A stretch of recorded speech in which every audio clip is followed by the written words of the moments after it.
WandaVision just set a new precedence for magic and maybe even mutants in the MCU with one episode, and we're going to talk about it. Obviously, this episode will contain spoilers for WandaVision, so if you haven't seen up to episode 8 yet, put this in to watch later and come back to us.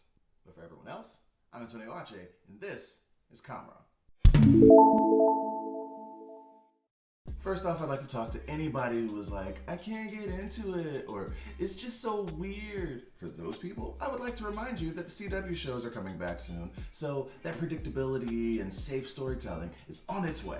But for those of us who dig complex, varied plot development, we have WandaVision. Thank you, MCU, and thank you, Disney+. So in this episode, they gave us almost the entire backstory of how Wanda and her powers came to be. It looks like she was born with her magical abilities. The walk through memory lane then shows us a bit of her interaction with the Mind Stone that amplified her abilities, and if my guess is correct, gave her others. From what we see in this episode, I think her magic was innate, but the Mind Stone blessed her with a non-magical bit of telepathy. Which is why when she walks into Agatha's warded up dungeon, her telepathy is the only ability that she's able to still use, even though Agatha's immune to it. What I wonder is, are they telling us that she and her brother are genetically different, and that's why the Mind Stone exposure didn't kill them? Mutants and stuff? Or was she special and she made sure that it didn't kill her brother? I don't know. Comment below if you have an idea about the Maximoff twins and their origin in the MCU. The next big stop on our tour of Wanda's repressed memories shows us that S.W.O.R.D's director, because nobody better was alive, Hayward, doctored footage and lied about Wanda stealing Vision's body all along. And all of this was because he wanted to get his hands on a vibranium-based sentient weapon. He also makes a remark about her having the power to bring Vision back online, which made me wonder. I mean, it's probably just a reference to the fact that her energy is similar to the Mind Stone's energy, and somewhere along there, that's how he plans for this to work out. But I couldn't help thinking that it was, the name of that person that I said I wouldn't say in any of the videos anymore.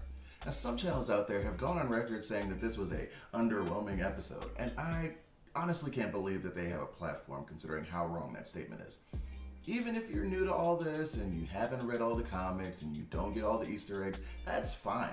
At this point, you don't need to catch all the deep cut references. As an average viewer, you should at least be able to appreciate a good origin reveal by now. How are you posting ignorant stuff like that? And that's exactly what this episode brought to us, the backstory of two iconic characters, one of which was introduced to us 6 years ago, and we still had gaps to fill and surprising things to learn. For the longest on the page, Wanda's powers were described as probability altering on a grander scale, so they gave us a nod to that, making it her first spell ever. Thankfully, the actress playing young Wanda did it way better than the 90s cartoon did. Winds of destiny change. In the mid-credits scene, we get a glimpse of the classic palette-shifted Vision that some fans will recognize, and we cannot wait for that inevitable showdown between the synthezoids.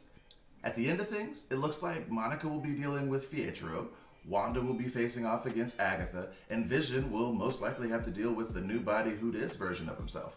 All of that and one more major costume change are going to take place in the next episode, and I can't will Friday here fast enough. WandaVision is proof that Marvel has taken things to the next level, and we can't wait to see the rest of the shows on the Disney Plus slate. We have a small break before Falcon and the Winter Soldier graces our screens, and time can't go by quickly enough. So, if you enjoyed this video, give it a like. If you are excited for this and the other Disney Plus shows coming, make sure you subscribe and hit the bell icon so you don't miss any of our coverage of them. So until the next time the MCU has us geeking out over a name drop. He said it! He said it! I've been Antonio Ache, and this is ComRom, where we do nerdy reviews with the occasional boost.